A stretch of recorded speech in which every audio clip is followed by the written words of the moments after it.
Hello friends, आपका study with Pintu channel पर स्वागत है। आज की वीडियो में हम क्लास 12 एनसीईआरटी केमिस्ट्री का पार्ट 1 ठोस अवस्था आपको समझाएंगे और आपको इस वीडियो में, एक ही वीडियो में पूरा कंप्लीट चैप्टर समझा देंगे। ठीक है, और इसमें बेसिक से लेकर एडवांस तक पूरा समझाएंगे। आपको कोई दूसरी वीडियो देखने की जरूरत नहीं है, आपको कोचिंग की भी जरूरत नहीं है, क्योंकि जो हम इस वीडियो में समझाएंगे बोर्ड एग्जाम में से बाहर कुछ नहीं आएगा और इतनी आसान, इतनी बेसिक तरीके से समझाएंगे कि आपने ऐसा कहीं नहीं पढ़ा होगा। तो इसलिए वीडियो को लास्ट तक देखिएगा। तो चलिए शुरू करते हैं आज का वीडियो। तो आज की वीडियो में क्लास 12 केमिस्ट्री का पार्ट 1 ठोस अवस्था समझाएंगे। तो पहले हम बात कर लेते हैं पदार्थ की 3 अवस्थाएं, जो बचपन से क्लास में पढ़ते आ रहे हैं, हम 6ठी 7वीं से पढ़ते आ रहे हैं कि पदार्थ की 3 अवस्थाएं कितनी होती हैं। हमें पता है कि 3 अवस्था होती हैं। कौन कौन सी होती है जी? वो होती है ठोस, द्रव, गैस। जो ठोस होती है उसका आयतन और आकार निश्चित होता है, और द्रव होता है इसके आकार अनिश्चित होता है, आयतन निश्चित होता है, और जो गैस होती है इसका आकार अनिश्चित होता है और आयतन अनिश्चित होता है। आप समझते हैं ना डिटेल में। जो ठोस होता है ना, जो उसका आकार और आयतन निश्चित होता है, निश्चित यानी कि एक जैसा ही रहेगा, बदलेगा नहीं। जैसे कि मेरे पास ये मार्कर है, ये ठोस है, मैं इसका आयतन नहीं बदल सकता। जितनी इंक इसके अंदर आती है उतनी डाल सकते हैं। ऐसा नहीं कि इसमें 2-4 लीटर डाल देंगे, नहीं, इसका आयतन जितना है उतनी ही डलेगी इसके अंदर। और इसका आयतन, आकार जैसे दिख रहा है आपको, ये हम इसको तोड़ के मोटा पतला नहीं कर सकते, इसको जैसा है ऐसे रहेगा। यही हमारा ठोस होता है। तो ठोस का आकार आयतन निश्चित होता है। अब बढ़ते हैं हम द्रव की ओर। द्रव का आकार अनिश्चित होता है, आकार अनिश्चित होता है। जैसे कि मेरे पास पानी की बोतल है तो इसका आकार अनिश्चित होगा। जैसे कि मैंने पानी की बोतल में डाल रखा तो इसका शेप क्या है, पानी के जैसा, वो बोतल जैसा है। मैं इस पानी को कहीं में डाल दूंगा, गिलास में डाल दूंगा, जग में डाल दूंगा, बाल्टी में डाल दूंगा, तो क्या इसका आकार चेंज होता रहेगा। तो इसका आकार अनिश्चित होता है, यानी चेंज होता रहता है।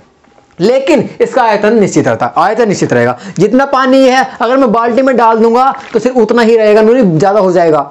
गिलास में डाल दूंगा, जग में डाल दूंगा, उतना ही रहेगा। तो इसलिए इसका आयतन निश्चित होता है। अब अगला बात करते हैं हम गैस की। जो गैस होता है इसका आकार अनिश्चित होता है और आयतन भी अनिश्चित होता है। जैसा कि मेरे पास ये गैस को बोलते हैं हम, जैसे आप जानते हैं, जैसे कि ये क्या, मेरा सेंट है, इसके अंदर क्या है, इसको लिक्विड भरा हुआ है। ठीक है, तो इसका आकार अनिश्चित होता है। अब ये पानी के जैसा भरा हुआ है इसके अंदर, और जैसे मैं बटन दबाऊंगा ये गैस के रूप में बाहर निकलेगा और पूरे कमरे में फैल जाएगा। तो ठीक है, अभी तो ये कहा था इसका क्या था, आकार कैसा था, अभी तो उसका आकार पानी जैसा था और बाहर निकल गया, गैस बन गया। तो क्या है, इसका आकार अनिश्चित हो जाएगा। आयतन भी अनिश्चित रहेगा, क्योंकि अंदर पानी है, बाहर पूरी तरह गैस बन जाता है। तो इसका आकार आयतन अनिश्चित रहता है। आपके समझ में आया होगा। अब बढ़ते हैं आगे। अगली जो इंपॉर्टेंट है, ये बहुत इंपॉर्टेंट है, 2 नंबर पे पूछ लिया जाता है बोर्ड एग्जाम में। अंतर आणविक आकर्षण बल क्या होता है? आपको इसके नाम से ही इसकी परिभाषा खुद बना लोगे। जैसे कि अंतर किस चीज का, अंतर कर देना किसी में। आणविक आकर्षण बल यानी कि आणविक, किसी अणु का अंतर कर देना।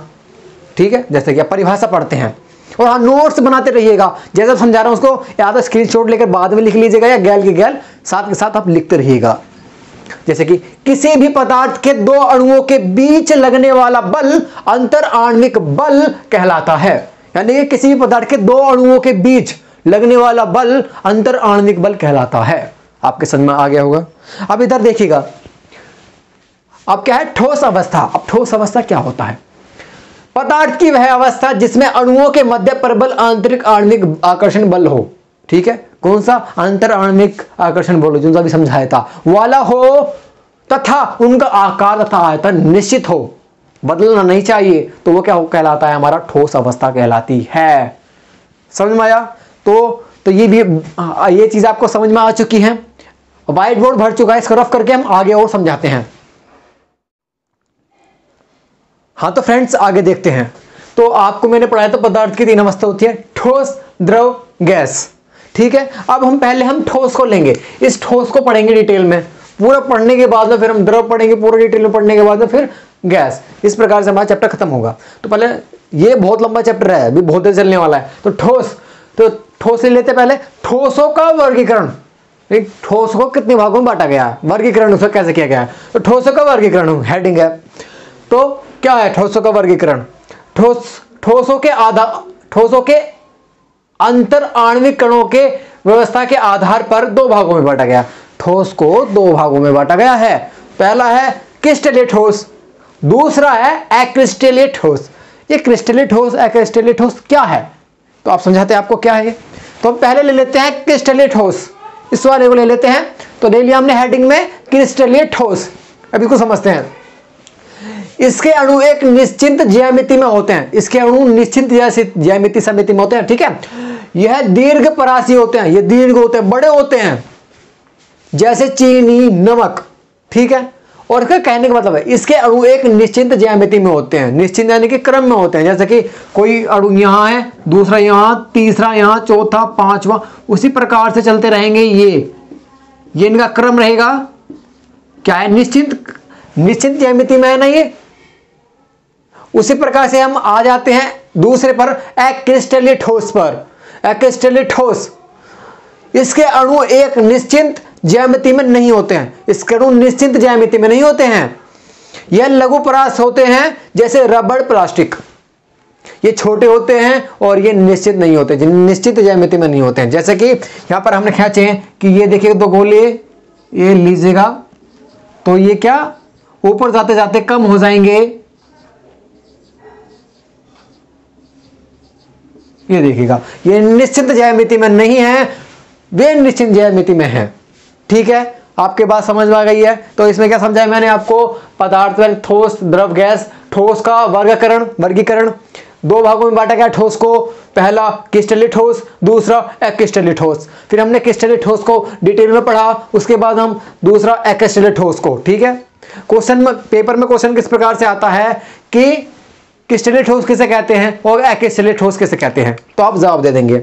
अब हम इसके बाद कराते हैं आपको क्रिस्टलीय ठोस तथा अक्रिस्टलीय ठोस में अंतर। यह भी बहुत बार पूछा गया है, तो अंतर आपको कराते हैं। तो पहले हम इसको रफ कर दूं, फिर आपको अंतर कराता हूं अक्रिस्टलीय ठोस और क्रिस्टलीय ठोस में, ठीक है। हाँ तो फ्रेंड देखते हैं हम क्रिस्टलीय ठोस और अक्रिस्टलीय ठोस में अंतर।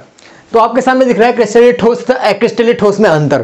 तो हमने इधर लिख दिया है क्रिस्टलीय ठोस और उधर लिख दिया है अक्रिस्टलीय ठोस, ठीक है। तो यह निश्चित ज्यामिति के होते हैं। मैंने आपको परिभाषा में ही समझाया था कि यह निश्चित ज्यामिति के होते हैं। अब बात करें इनकी अक्रिस्टलीय ठोस की, यह निश्चित क्रम में नहीं होते, यानी निश्चित ज्यामिति के नहीं होते हैं। वे होते हैं, ये नहीं होते हैं, एक दूसरे के सारे ये अपोजिट होते हैं। इसका गलनांक निश्चित होता है, क्रिस्टलीय ठोस का गलनांक जो होगा वो निश्चित होगा, लेकिन अक्रिस्टलीय ठोस का इसका गलनांक निश्चित नहीं होता है, इसका गलनांक निश्चित नहीं होता है।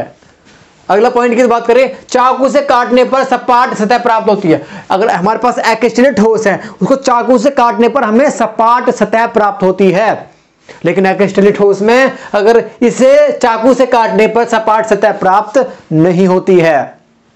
आगे बात करेंगे, गलन ऊष्मा निश्चित होती है और इसमें अक्रिस्टलीय ठोस में गलन ऊष्मा निश्चित नहीं होती है। तो आपको मैंने ये समझाया है क्रिस्टलीय ठोस होता है अक्रिस्टलीय ठोस में अंतर। तो अब हम सीखेंगे क्रिस्टलीय ठोस का वर्गीकरण और अक्रिस्टलीय ठोस का वर्गीकरण करेंगे, ठीक है। तो पहले हम क्रिस्टलीय ठोस का वर्गीकरण करते हैं। हाँ तो दोस्तों अब देखते हैं क्रिस्टलीय ठोसों का वर्गीकरण करते हैं। क्रिस्टलीय ठोसों का तो इन्हें चार भागों में बांटा गया है, इनका वर्गीकरण चार भागों में किया गया है। पहला सहसंयोजी ठोस, आयनिक ठोस, धात्विक ठोस और आणविक ठोस। तो क्रिस्टलीय ठोस कितने होते हैं, चार प्रकार के होते हैं, सहसंयोजी ठोस, आयनिक ठोस, धात्विक ठोस और आणविक ठोस। तो हम चारों को डिटेल में पढ़ेंगे। तो पहले हम पढ़ते हैं सहसंयोजी ठोस, इसकी हेडिंग बना लेते हैं, ये रही हेडिंग, सहसंयोजी ठोस पहले नंबर की, ठीक है। इसमें क्या था, इसके अवयव कण परमाणु होते हैं, इसके अवयव कण क्या होते हैं, परमाणु होते हैं। यह एक दूसरे से प्रबल सहसंयोजी आवबंध के द्वारा जुड़े होते हैं, तो एक दूसरे से जुड़े होते हैं सहसंयोजी आवबंध से, ठीक है। इसका गलनांक बहुत उच्च होता है, ये बहुत उच्च गलनांक पर गलते हैं, ठीक है। आपके इतनी बात समझ में आ गई होगी, ठीक है। अब इसका गलनांक बहुत उच्च होता है, यह विशाल जाल का निर्माण करते हैं, यह बहुत बड़े विशाल जाल का निर्माण करते हैं। आपके समझ में आ गया, जैसे ग्रेफाइट हो गया, ठीक है। तो आपको पहला सहसंयोजी ठोस पता लग गया। अब हम आपको बताएंगे आयनिक ठोस, धात्विक ठोस और आणविक ठोस में, चलिए उनको बारे में बताते हैं। हाँ तो फ्रेंड्स अब पढ़ते हैं दूसरे नंबर की तरफ, जो था हमारा आयनिक ठोस। अब इसमें पढ़ते हैं क्या होता है। हेडिंग है हमारी आयनिक ठोस की। इसके अवयवी कण आयन होते हैं, तो इसके अवयवी कण क्या होंगे, आयनस के आयन होंगे। आयनिक ठोस के संरचनात्मक इकाई में धनात्मक तथा ऋणात्मक होते हैं। इसमें प्लस और माइनस होते हैं, धनात्मक प्लस ऋणात्मक माइनस होते हैं। यह विद्युत संयोजी आबंध के द्वारा जुड़े होते हैं। यह विद्युत संयोजी, बिजली के संयोजी द्वारा जुड़े होते हैं। यह गलित अवस्था में विद्युत के चालक होते हैं। गलित अवस्था, जब ये गल जाते हैं ना तो यह विद्युत के चालक होते हैं। विद्युत के चालक मतलब कि इसमें बिजली जा सकती है।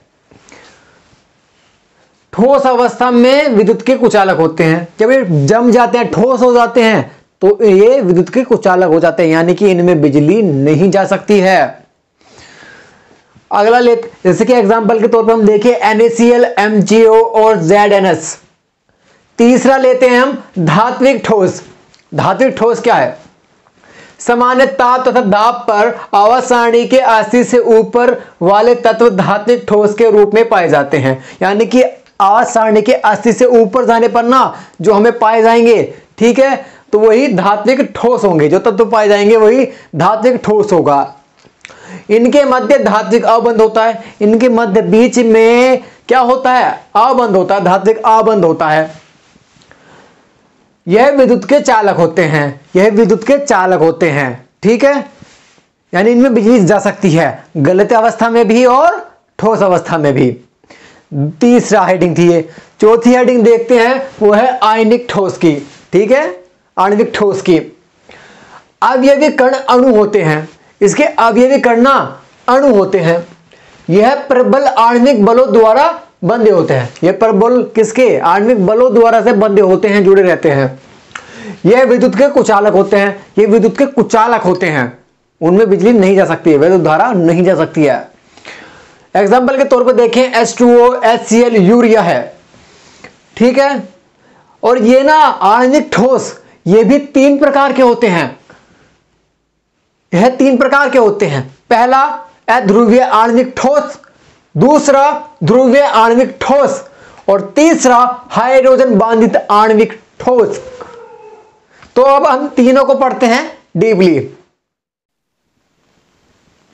हाँ दोस्तों, पहला देखते हैं अध्रुवीय आणविक ठोस, जो पहला पॉइंट था। तो इसका पहला पॉइंट है, यह अध्रुवीय परमाणु या अणु के द्वारा बने होते हैं, ठीक है। यह अध्रुवीय परमाणु या अणु के द्वारा बने होते हैं। यह परस्पर सहसंयोजी आबंध के द्वारा जुड़े होते हैं। किसके द्वारा जुड़े होते हैं, सहसंयोजी आबंध के, ठीक है, सहसंयोजी आबंध के द्वारा यह जुड़े होते हैं। यह विद्युत के कुचालक होते हैं तथा इनका गलनांक बहुत कम होता है। यह विद्युत के कुचालक होते हैं, यानी कि इनमें से बिजली नहीं जा सकती है, ठीक है। और इनका गलनांक क्या होता है, बहुत कम होता है, बहुत कम ताप पर गल जाता है, ठीक है। एग्जाम्पल पर जैसे देखें हम H2 और Cl2, समझ में आया। अब इसका दूसरा देखें, जो है ध्रुवीय आणविक ठोस। ध्रुवीय आणविक ठोस, यह ध्रुवीय परमाणुओं के मध्य बनता है। यह ध्रुवीय परमाणुओं के मध्य बनता है। इनके मध्य द्विध्रुव आबंध होता है। द्विध्रुव का मतलब दो क्या होता है, ध्रुव आबंध होता है, 2 ध्रुव आबंध होता है, ठीक है। तो जैसे कि HCl है, HCl में 2 बनेंगे, एक तो H हाइड्रोजन प्लस का और एक Cl माइनस का, ठीक है, 2 बनते हैं इसमें। आगे, यह बहुत नरम होते हैं, यह बहुत ज्यादा नरम होते हैं। यह गलित अवस्था में भी विद्युत के चालक होते हैं। ये भी गल जाते हैं ना, गलत अवस्था में भी, पूरा गलने के बाद भी इनके अंदर विद्युत धारा प्रवाहित की जा सकती है, यानी कि बिजली इसमें डाली जा सकती है। आगे पढ़ते हैं, तीसरा है हाइड्रोजन बांधित आणविक ठोस। इस प्रकार के ठोस में ध्रुवीय अणुओं के मध्य H हाइड्रोजन बंध पाया जाता है। तो तीसरे वाली है, इसमें हाइड्रोजन, हेडिंग का नाम ही है हाइड्रोजन बांधित आणविक बंध। इसमें क्या होता है, हाइड्रोजन बांधित होता है, ठीक है, हाइड्रोजन बंध पाया जाता है इसके अंदर में, ठीक है। ये आपके बात समझ में आ गई है। अब पढ़ते हैं हम, या तीनों हेडिंग आपके समझ में आ चुकी है। अब पढ़ते हैं हम क्रिस्टलीय जालक। हाँ तो फ्रेंड्स, अब देखते हैं क्रिस्टलीय जालक या त्रिविमीय जालक, ठीक है। क्या होता है क्रिस्टल जालक, किसी चीज से क्रिस्टल प्राप्त कर देना। जैसे कि आपको देखिए क्रिस्टलीय ठोस में अवयवी कण जिस व्यवस्था में जुड़कर जालक का निर्माण करते हैं क्रिस्टलीय जालक या त्रिविमीय जालक कहा जाता है। ठीक है, क्रिस्टल ठोस में तो कोई भी क्रिस्टल ठोस है उसमें जो अणु होंगे उसके कण होंगे एक से जुड़ कर जो बहुत बड़ा बनेगा उसे ही कहा जाता है क्या, क्रिस्टलीय जालक कहा जाता है। जैसे कि हमारे पास क्या है, ये मार्कर है, ये कई सारे कणों से मिलकर बना हुआ है, कई सारे कणों से मिलकर ये बना हुआ है, तो ये क्या है, एक क्रिस्टलीय जालक है। ठीक है, यह 3 प्रकार के होते हैं।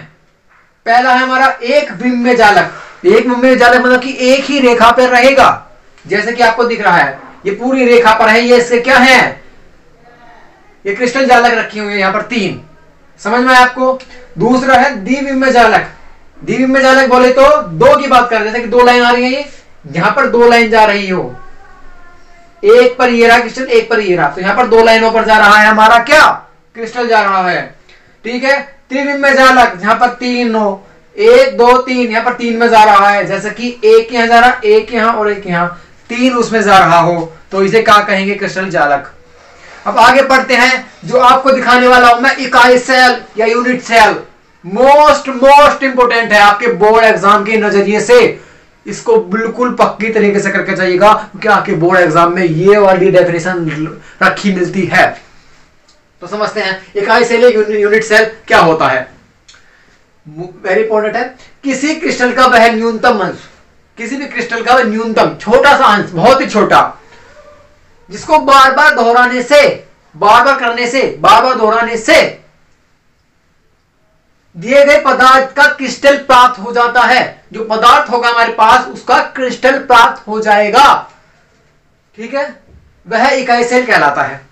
ठीक है, आप कैसे समझ आया, जैसे कि मक्खन लेते हैं, मक्खन को बुलाते हैं, तो बुलाने से उससे क्या बनाते हैं, हम घी बनाते हैं मक्खन से, तो वो क्या है, वह इकाई सेल है, क्योंकि उसको बार बार दोहराने से, तो यहां लिखेगा किसी क्रिस्टल का भाग न्यूनतम अंश जिसको बार बार दोहराने से दिए गई पदार्थ का क्रिस्टल प्राप्त होता है, उसको दोहराने से मलाई से निकल जाती है और उसको बाद जला करके फूंक करके हम क्या बनाते हैं, घी बनाते हैं। तो उसी प्रकार से ये होता है।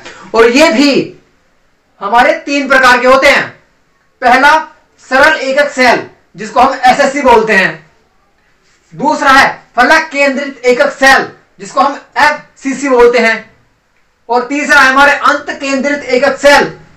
ठीक है, ये 3 सेल होते हैं।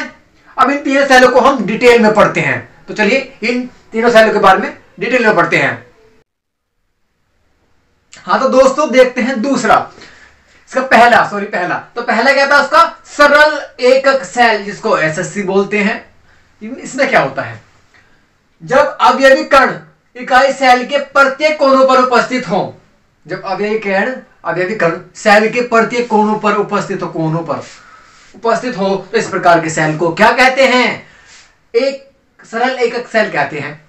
जैसे कि ये हमारा प्रिज्म है, प्रिज्म के कितने कोने होते हैं, 8, तो 8 कोनों पर है। इस प्रिज्म की तुलना आप कमरे से कर सकते हैं। कमरे में कितने, आप कमरे में बैठे हैं, कमरे में कितने कोने हैं, गिनिएगा, एक हो रहा ऊपर वाले सारा गिनिएगा कोने, तो कितने होते हैं, 8 होते हैं। उसी प्रकार प्रिज्म भी एक प्रकार का कमरा ही है। इसकी दीवारें देखिएगा, एक ऊपर वाले 2, इधर वाला इधर, 4 ऊपर हो गए और 4 नीचे हो गए, तो कितने होते हैं इसमें, 8 होते हैं। ठीक है, तो कणों की संख्या बराबर कितनी होगी, 8 कोने गुणा 1/8 का ही योगफल होगा इसमें। और जब 8 से 8 कट जाएगा तो एक कण निकल कर आ जाएगा हमारा। ठीक है, अब हम ले लेते हैं दूसरा क्या था हमारा, फलक केंद्रित एकक सेल जिसको हम एफसीसी बोलते हैं। जब अवयवी कण के प्रत्येक कोनों पर उपस्थित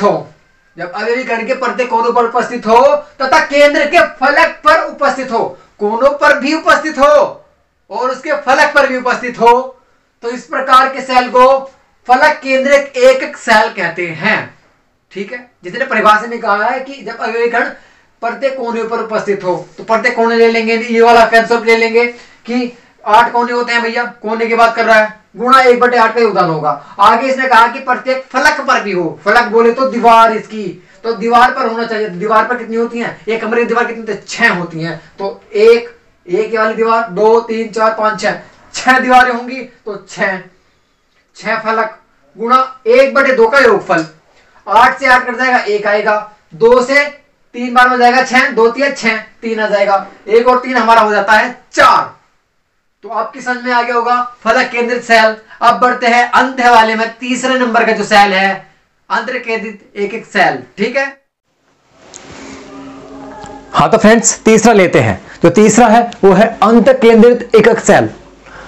जब अवयवी कण घन के प्रत्येक कोनों पर है, जब अवयवी कण घन के प्रत्येक कोनों पर हो उपस्थित होता था, एक कण जो एक कण होगा घन के केंद्र पर स्थित होगा, बीचों बीच उपस्थित होगा, उपस्थित होगा, तो इस प्रकार के सेल को अंत केंद्रित एकक सेल कहते हैं। अंत, आपको हेडिंग से ही पता लग रहा है अंत है, यानी अंदर की बात कर रहा है, अंतर। ठीक है, अंत है तो एक कहां होगा, बीचों बीच होगा। और इसकी फॉर्मूला क्या है, कणों की संख्या बराबर 8 कोने होंगे गुणा 1/8 का योगफल होगा, ये वाला भी 8 कोनों पर तो उपस्थित है ही है, प्लस एक कोना और ले लेगा ये बीच वाला, कितने हो जाएंगे, फालतू हो जाएंगे, तो ये 8 से 8 कट जाएगा, यहां आएगा 1 और 1 ये था, और 1 और 1 हमारा कितना हो जाएगा, 2 हो जाएगा। समझ में आया आपको? ठीक है, अगर आपके समझ में आया तो अब इधर आ जाते हैं। ये नई हेडिंग है, ये है निविड़ संकुलन। ये लॉन्ग क्वेश्चन में आता है, निविड़ संकुलन किसे कहते हैं, यह कितने प्रकार के होते हैं, लॉन्ग क्वेश्चन आता है ये, तो आप बता देंगे, पूरी परिभाषा समझाएंगे आपको। उसके बाद ये 3 प्रकार हैं, कै ख ग, और 3 प्रकार को भी हम डीपली पढ़ेंगे, अलग अलग हेडिंग बना करते हैं, बहुत लंबा हो जाता है ये वाला। ठीक है, और ये बहुत ज्यादा चांस होते हैं इसके बोर्ड एग्जाम में आने के, इंपॉर्टेंट है। ठीक है, तो शुरू करते हैं। निविड़ संकुलन, क्रिस्टल में अवयवी कण निविड़ संकुलित होते हैं। ठीक है, निविड़ संकुलित होते हैं तो बात है, तथा उनके मध्य न्यूनतम रिक्तियां होती है, जिनके मध्य बीच में ना न्यूनतम कम क्या होती हैं, रिक्तियां, खालिस्तान होते हैं, खाली रह जाते हैं वो। जैसे कि आपने देखा होगा ना, कोई पाइप है, ठीक है, पाइप के अंदर मिट्टी भरे, हम ये पाइप है मान लो से, और हम मिट्टी भरे, थोड़ा बहुत कहीं से तो ज्यादा, कहीं से कम, कहीं से ठोस हो जाएगा, कहीं से थोड़ी बहुत कम रह जाएगी, तो वो रिक्त हो जाएगी, खालिस्तान रह जाएगा, तो वो इसमें होता है। अवयवी कण इस प्रकार से संगलित होते हैं कि जिससे कि इनकी आयतन न्यूनतम रहे। ये इस प्रकार से संगलित होंगे कि इनका आयतन ना उतना ही संतुलित रहे, ऐसा नहीं कि ज्यादा भर लेंगे इसके अंदर तो उनको ठोस हो जाएंगे, इस प्रकार से होना चाहिए कि इनका संतुलित होना चाहिए। अब बढ़ते हैं, कितने प्रकार के होते हैं, यह 3 प्रकार के होते हैं। पहला है कै, एक विमोम में निविड़ संकुलन, यानी कि एक दिशा में होगा। ख द्विविमोम में निविड़ संकुलन, यानी कि 2 दिशा में होगा। तीसरा है त्रिविमोम में निविड़ संकुलन। ठीक है, अब हम इन तीनों को कै ख ग को हम डीपली पढ़ते हैं। ठीक है, आराम से इनको हेडिंग बनाते हैं इनकी, और इनके बारे में बताते हैं क्या है ये। हाँ तो दोस्तों अगला है वो है कै, एक विमोम में निविड़ संकुलन। इसमें क्या होता है, जो इसमें क्या होता है, एक ही क्रम में, एक ही लाइन में नहीं, ये गोले व्यवस्थित रूप में रखे जाते हैं। जैसे कि एक यहाँ है, दूसरा यहाँ, तीसरा यहाँ, चौथा यहाँ, तो लाइन बता से रखे जाते हैं व्यवस्थित, तो उसे कहा जाता है। अब इसकी परिभाषा पढ़ लेते हैं जरा। तो परिभाषा में क्या रखा, एक विमीय निविड़ संकुलन संरचना में गोलों को केवल एक ही प्रकार से व्यवस्थित किया जा सकता है। इन गोलों को एक ही प्रकार से व्यवस्थित किया जा सकता है, अर्थात गोलों को एक क्रम में से इस प्रकार से रखते हैं कि गोले एक दूसरे से स्पर्श करते रहें, यानी कि इन दोनों को, इनको एक क्रम में इस प्रकार से रखेंगे, दोनों एक दूसरे से टच होते रहें, ऐसे नहीं कि खुले खुले रखेंगे, बिल्कुल टच करके इनको रखेंगे। अतः इस प्रकार की व्यवस्था में अपसंयोजन संयोजन संख्या 2 होती है, लिखना भूल गया मैं, यहां पर 2 होती है। ठीक है, 2 होती है, जैसे कि यहां पर रखी गई है, एक यहां रखी गई है और यहां छोड़ दी गई है 2, और यहां पर ये बीचे बीचे करके रखी गई है, एक के बाद एक के बाद एक के बाद एक के बाद एक के बाद। तो यहां पर देखिए गोले बीच बीच के रखे गए हैं, लाइन पता से रखी है। तो ये क्या है, एक विमीय निविड़ संकुलन है, आपके समझ में आ चुका है। अब अगला देखते हैं ख पार्ट, जो ख था वो था हमारा द्विविमीय में निविड़ संकुलन, वो एक विमीय में था, ये द्विविमीय में है, त्रिविमीय में अभी आगे चलेगा। तो द्विविमीय संकुलन संरचना 2 प्रकार की होती है, यह भी पहली वर्गाकार निविड़ संकुलन, दूसरी द्विविम षष्ठकोणीय निविड़ संकुलन। ठीक है, तो इन दोनों को भी रफ करके आप समझाते हैं इनको डिटेल में, इन दोनों भी, 2 को भी, काफी लंबी यहां नहीं आ पाएंगी, इसको मैं सारा रफ करके इन दोनों को समझाता हूं। हाँ तो फ्रेंड्स अगला है हमारा पहला पॉइंट, वर्गाकार निविड़ संकुलन। इसमें क्या होता है, इसमें होता क्या बेसिकली, इसमें जो हम 4 गोले लेते हैं, इसमें गोले समान आकार के लेते हैं, उन्हें पंक्ति में रखते हैं जिससे कि हमें एक वर्ग बन जाए, और वर्ग बनने पर इसमें ऐसे बनाते हैं कि इसमें 4 गोले स्पर्श करें। आइए इसमें समझते हैं।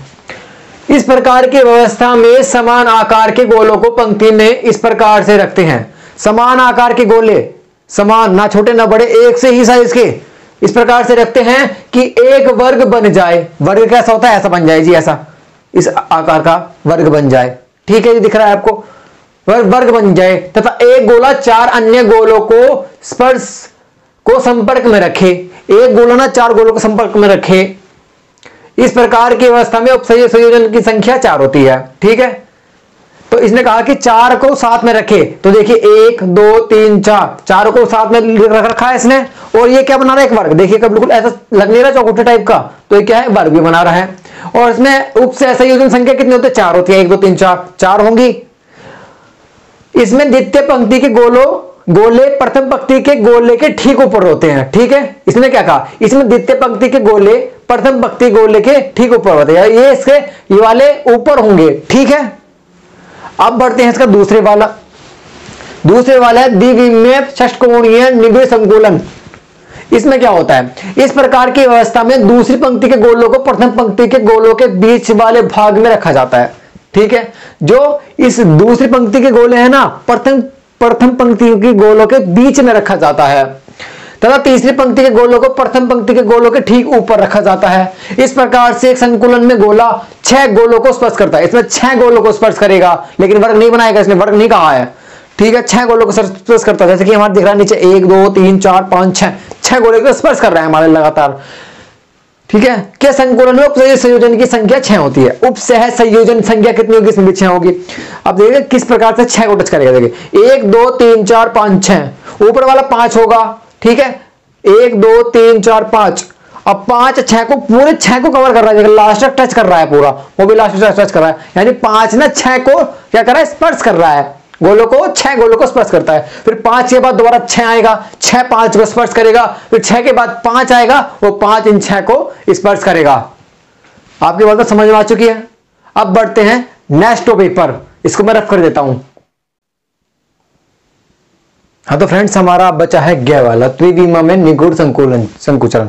तो ठीक है, तो हमने पहला पेपर लिया है एक विमा में, दूसरा द्वितीय विमा में, अब तीसरा है त्रिविमा में निबिड़ संकुलन। ठीक है, इसमें क्या होता है? सभी वास्तविक संख्याएं, माइक तो सॉरी थोड़ा पकड़ लेता हूं, तो सभी वास्तविक संरचनाएं त्रिविमीय होती हैं। ये द्विविमीय संरचना वाली परतों को एक दूसरे के ऊपर रखने से प्राप्त होती है। ये क्या होती है? 2 विमीय होती हैं, यानी 2 डायरेक्शन वाली होती हैं, 2 दिशा वाली होती हैं। एक उधर गुजारी है, एक इधर गुजारी है। ठीक है, ये 2 दिशा वाली होती हैं। तो ये क्या होता है? एक दूसरे को ऊपर रखने से तो इन्हें जो प्राप्त होती है ना, वही हमारी त्रिविमीय निबिड़ संकुलन होती है। बात आई समझ में आपको? ठीक है, अब आ जाते हैं इधर। अब ये आता है इतनी देर से हम जो हेडिंग पढ़ा रहे हैं आपको, इतनी सारी देर से पढ़ा रहे हैं, तो उसमें आ रहा है उपसह संयोजन संख्या। ठीक है, तो अब बता देते हैं क्या होती है। जो उपसह संयोजन संख्या है, किसी क्रिस्टल में कोई परमाणु जितने निकटतमी परमाणुओं के संपर्क में रहता है, उसे उसकी परमाणुओं की उपसह संयोजन संख्या रहते हैं। जैसे कोई भी क्रिस्टल ले लिया हमने, कोई भी पदार्थ, कोई भी क्रिस्टल ले लिया, तो उसमें जो परमाणु जितने निकटतम परमाणु जितने पास पास रहेंगे, उससे कोई कहा जाता है उपसह संयोजन क्षमता या उपसह संयोजन संख्या। बात आपके समझ में आई? अब आगे चलते हैं। हाँ दोस्तों, अब बढ़ते हैं सबसे मोस्ट इंपोर्टेंट टॉपिक की तरफ। वो है हमारी हेडिंग। ये आपको यहां से लेकर यहां तक बहुत लंबी दिख रही होगी। तो हम इस हेडिंग में क्या है, जो हम पढ़ चुके हैं एफएससी, कौन सा? एफसीसी और एसएससी, और तीसरे वाई अंत वाला, अंतर केंद्रित वाला। तो उन सब के हम फॉर्मूले निकालने सीखेंगे, जिससे हम उनके आंकिक प्रदर्शन यानी कि न्यूमेरिकल कर सकें। तो चलिए सीखते हैं। तो हेडिंग बहुत लंबी क्या है पहले तो, कि निकटतम परमाणुओं की दूरी d, त्रिज्या r तथा इकाई सेल की भुजा a के बीच संबंध। ठीक है, तो पहले हम ले लेते हैं कौन सा? हम अपना ले लेते हैं पहला सरल घनीय सेल, एसएससी बोलते हैं जिसको हम। तो इसमें हम क्या बात करेंगे? इसमें उपसह संयोजन संख्या कितनी होती है? 6 होती है। उस परिभाषा से हम अलग पढ़ रहे हैं। यदि कई सेल की भुजा लंबाई a हो, अरे उसकी भुजा या लंबाई a हो, हमने माना कि उसकी भुजा या लंबाई a होगी अपनी तरफ से, तो समीपवर्ती परमाणुओं के बीच की दूरी कितनी होगी? दूरी को हम d से डिनोट करते हैं, तो दूरी हमने d मान ली होगी। अब आता है a बराबर डी के बराबर होगा, क्योंकि जो दूरी होगी भुजा भी इतनी होगी, तो ठीक है उसके बराबर मान लिया।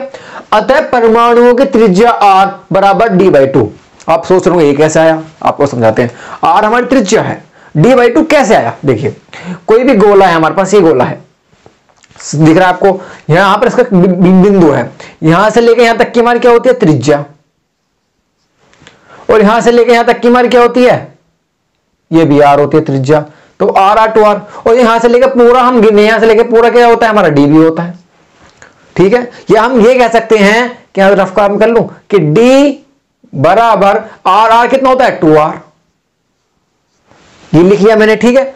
और इस 2 को इसके नीचे फेंक दूं, इसके नीचे 1 मानो, इसके नीचे 1 मानो, इस 2 को नीचे फेंक दूं तो d/2 बराबर r, तो वही तो लिखा मैंने r बराबर d/2, वही तो है r बराबर, ठीक है d/2, ये तो निकल के आया r बराबर d/2, इतना समझ में आया, ठीक है। अब इसको क्या करते थे, थोड़ा सा रफ कर देते हैं इसको।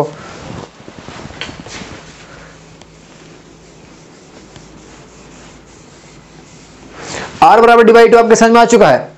अब देखिएगा, क्योंकि हमने क्या माना था शुरू में, a बराबर किसका है d के, तो मैं क्या d की जगह a रख दूं, हाँ जी रख दूं, तो r बराबर a/2, ठीक है, क्योंकि हमें त्रिज्या के माध्यम में दूरी की आवश्यकता नहीं होती, वहां पर हमें भुजा की आवश्यकता होती है, तो d r बराबर क्या हो जाएगा हमारा a/2 हो जाएगा। इतनी बात समझ में आई।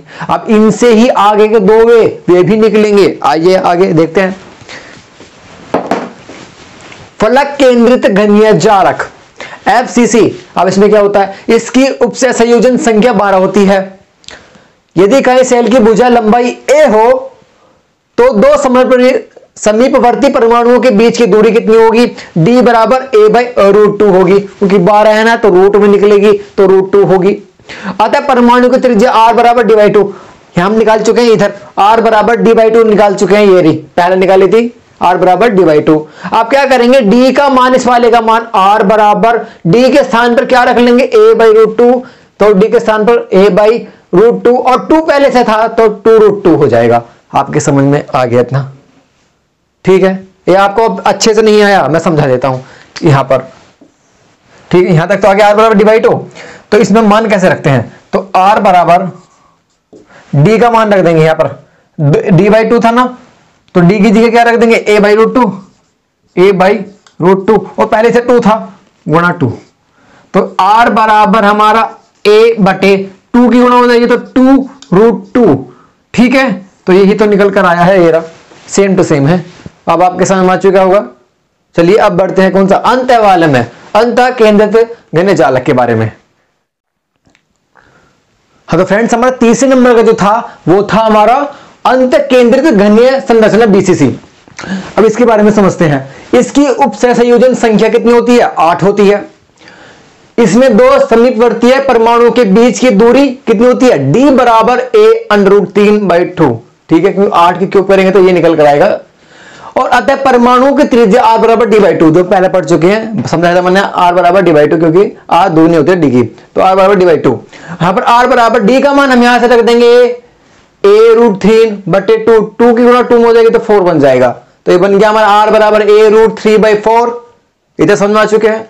तो पढ़ते हैं नए टॉपिक की तरफ, यह न्यू टॉपिक, क्रिस्टल के घनत्व की गणना।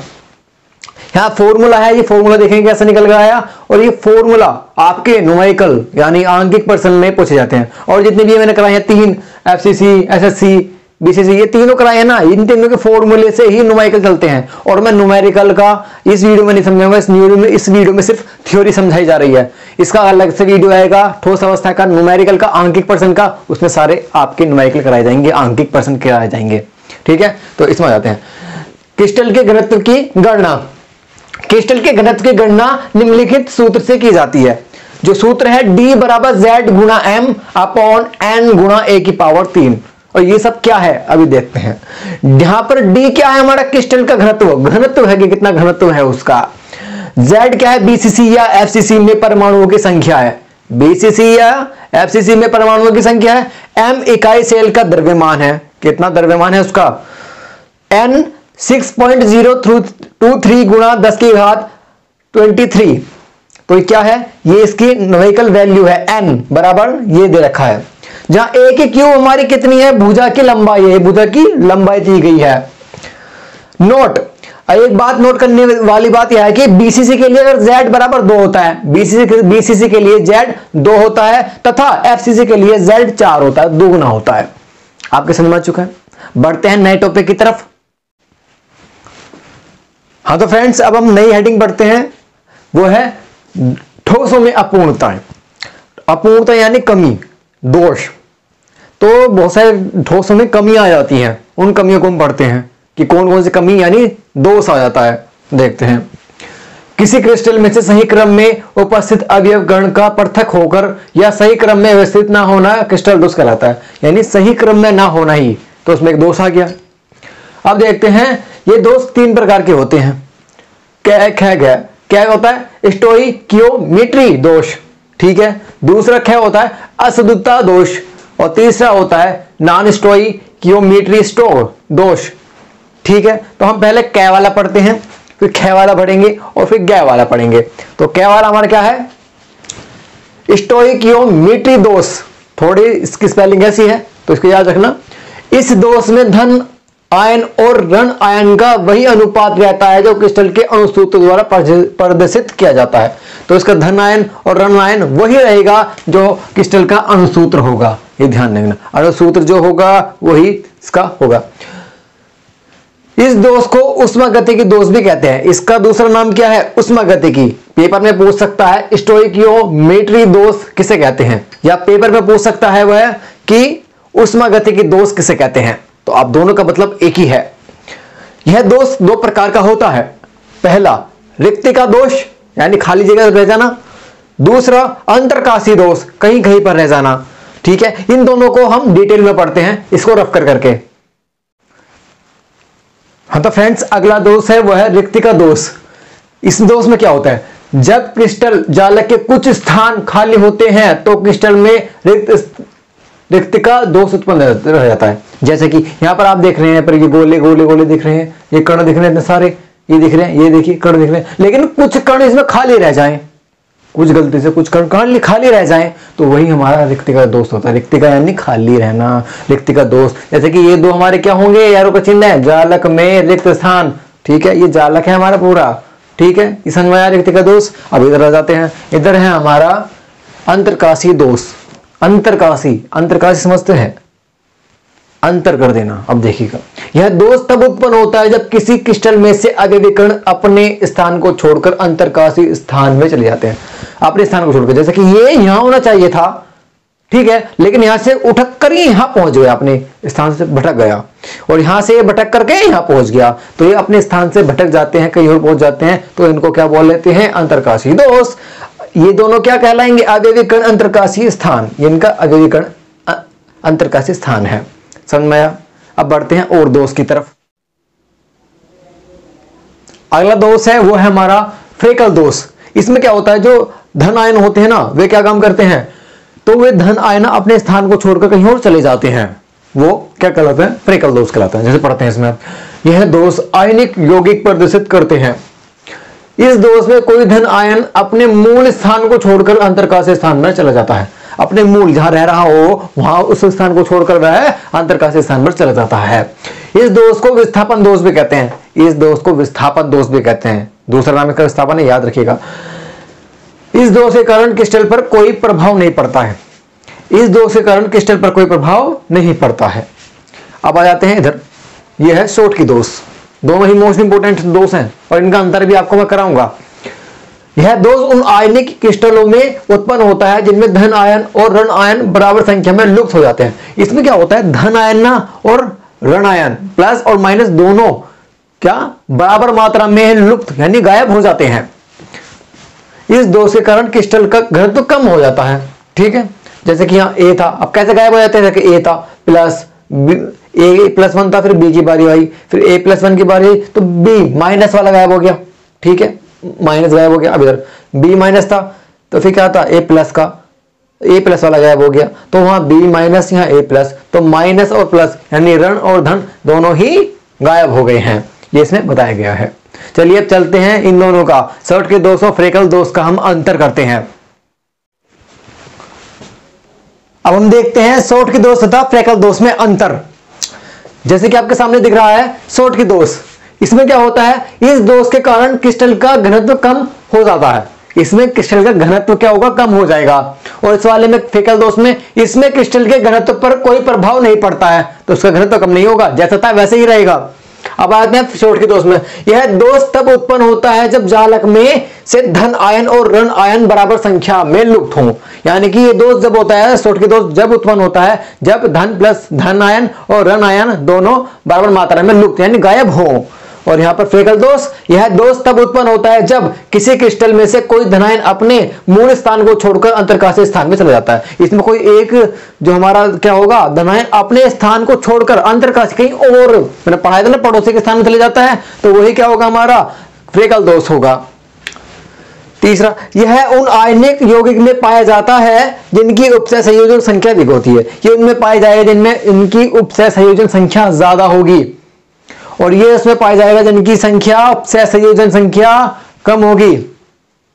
समझ में आया आपका फ्रेकल दोष और सोट के दोष में अंतर। चलिए आगे और करते हैं। हाँ फ्रेंड्स, और आगे देखते हैं। पहला है चालक। ये चालक क्या है, वे ठोस जिनकी चालकता 10 से 10 की पावर 4 से 10 की पावर 7 यानी कि 10 की पावर 4 से 10 की पावर 7 के बीच में जो होगी वो क्या होती है, 10 की बीच में ओम इनवर्स मीटर इनवर्स, जो माइनस लग रहा है इनवर्स बोलते हैं इसे। तो वे ठोस जिनकी चालकता 10 की घात 4 से 10 की घात 7 ओम इनवर्स मीटर इनवर्स के मध्य होती है, चालक कहलाते हैं, जैसे FeCuAg आदि। अब देख लेते हैं कुचालक या विद्युत रोधी। कुचालक क्या होते हैं, जैसे कोई बिजली है, तार है, इसको तार मान लीजिएगा, और तार इसमें बिजली डालेंगे, प्लग लगाएंगे, बिजली हाथ से जाएगी, ठीक है। लेकिन ये ऐसे तार होते हैं, कुचालक के ऐसे तार होते हैं में बिजली नहीं जा सकती है, तो ये क्या है, इसे विद्युत रोधी भी कहते हैं। अब कहते हैं वे ठोस जिनकी चालकता की कोटि 10 की घात -20, ये -20 से लेकर के 10 की घात -10 तक घटते हैं, ओम इनवर्स मीटर इनवर्स तक की कोटि की होती हैं, कुचालक कहलाते हैं। इतनी बात समझ में आई आपके। अब पढ़ते हैं अर्धचालक। अर्धचालक क्या होता है, वे ठोस जिनकी चालकता 10 की घात -6 से 10 की घात +4 ओम इनवर्स मीटर इनवर्स की कोटि की होती है, अर्धचालक कहलाते हैं, जैसे SI Ge आदि। तो और अर्धचालक में एक टॉपिक और रह गया है हमारा, तो आज की वीडियो में यही, आज की वीडियो में इतना ही था। तो इसका टॉपिक एक और रह गया है अर्धचालक का, P टाइप के P प्रकार के अर्धचालक और N प्रकार के अर्धचालक, वो मैं अगली वीडियो में बताऊंगा, जिसमें न्यूमेरिकल कराऊंगा। मैं इनके भी आंकिक पर्सन न्यूमेरिकल कराऊंगा, तो छोटा सा टॉपिक है, वो कराने के बाद मैं आपके न्यूमेरिकल में करा दूंगा, ठीक है। तो आपको वीडियो कैसा लगा, तो आप इस वीडियो को प्लीज लाइक करिएगा अगर आपको अच्छी लगी हो, क्योंकि अब रात के 2 बज रहे हैं, मैंने ये वीडियो रात के 2 बजे तक बनाया है आपके लिए, और आप लाइक ना करें तो बहुत गलत बात है ना। तो इसलिए प्लीज चैनल को लाइक कीजिएगा, वीडियो को लाइक कीजिएगा, और हमसे कुछ सवाल पूछना चाहते हैं कमेंट सेक्शन में जाकर के कमेंट पूछ सकते हैं, कुछ भी सवाल पूछ सकते हैं, डाल सकते हैं उसमें, ठीक है। और इस चैनल पर आप पहली बार हैं तो मैं रिक्वेस्ट करूंगा आपसे कि इस चैनल को सब्सक्राइब कर लें। क्यों, क्योंकि इस वाली क्लास इस चैनल पर आपको फिजिक्स केमिस्ट्री मैथ की वीडियो देखने को मिलती हैं। तो मिलते हैं नेक्स्ट वीडियो में, तब तक के लिए टाटा, सी यू, बाय बाय।